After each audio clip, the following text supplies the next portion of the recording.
Hello everyone, this is Professor Jeff Wilkerson at Luther College with an introduction to Exercise 2, Observing Exercises from Astronomers as Observers and Experimenters, published by Kendall Hunt.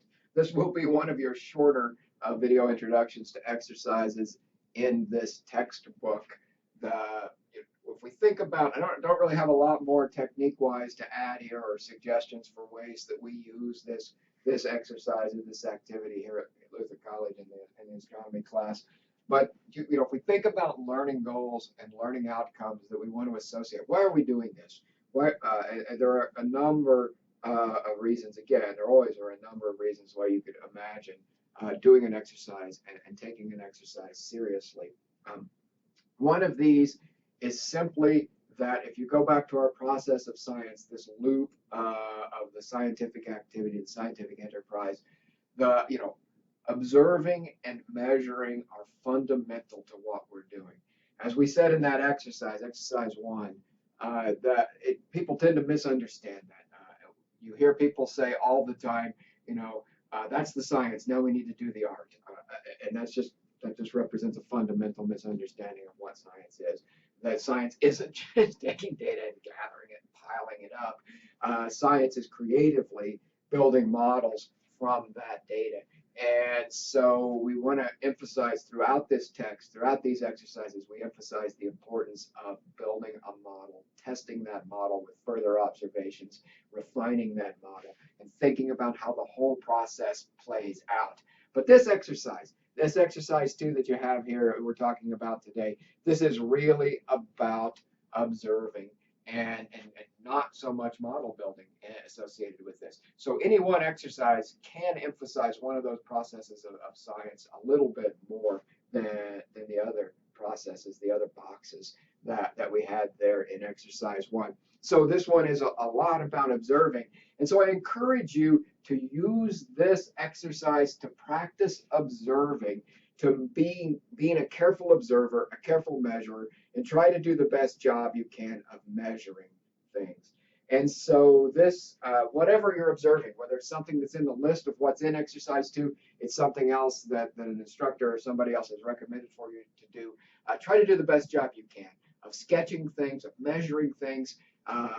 Go to the angles and parallax, go to the angles and measuring on the sky, different places there, and think about what it is to measure an angle. If you hold your fist out at arm's length, that angle is about 10 degrees. You can try to measure that. You can do where we had the simple angle measuring strip. You can go measure the simple angle, make the simple angle measuring strip and use it instead of using your arm, or you can calibrate your fist with your angle measuring strip. Your finger would be about 1 degree at arm's length, but you can calibrate it as well. So start thinking about making these kinds of measurements. And part of that then becomes, there's sort of a couple of other goals for an activity, an exercise like this, is to say, this is a great exercise. Exercise 2 is a fantastic exercise to start at the beginning of a semester of a course and just keep doing it throughout the course and look at different things. Have a different observing exercise each week that you're going to do, that you're going to record. And some of these could be very simple. And just try to find this constellation and sketch this constellation and measure the angles between the stars. Okay. Some of these might be, you're really sketching the asterism of the constellation, not the constellation itself. But some of these can be more complex.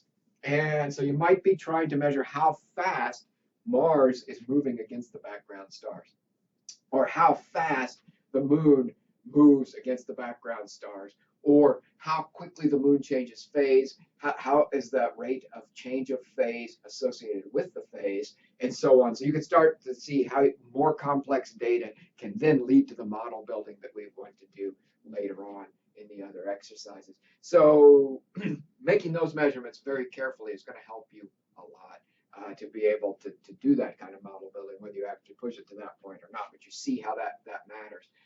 So some of the ideas that are built in here, some of the sort of the built-in idea that we really want to take to heart too, is what we're doing when we're doing this observing is we're measuring the constancy of the night sky.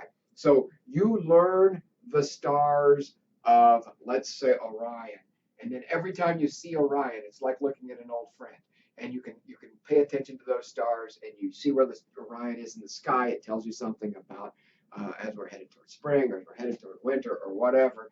And you feel comfortable looking at Orion, and wherever you go, you might look up to see if you can find Orion. Orion being typically a wintertime constellation for Northern Hemisphere observers.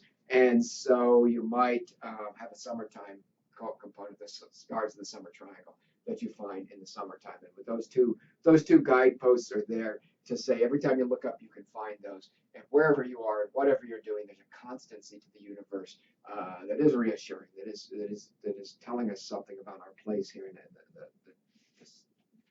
totality of the universe. That lets you feel, I guess a way I would say that is, it helps you to feel a resident of the universe. It helps you to feel part. This is your universe, and you're part of this universe, and you get to know those stars, and you get to see them, and that's really something you can carry with you for the rest of your life. And so I recommend that highly. But in addition to that constancy, there's a lot of subtle change that goes on. So some dramatic change that goes on, and there's subtle changes that go on, and you're in a position to start measuring that stuff that's moving and changing and happening in addition to the sort of constancy that's there. We just talked about a couple of these things. The planets moving against the background stars, the moon changing phase, the moon moving against the background stars, and so on. There are other things that are more complex that you could try to observe, like eclipsing binaries Algol and Perseus getting brighter and dimmer, or there's the Parima in Virgo, who is a binary star orbiting with a period of over 200 years.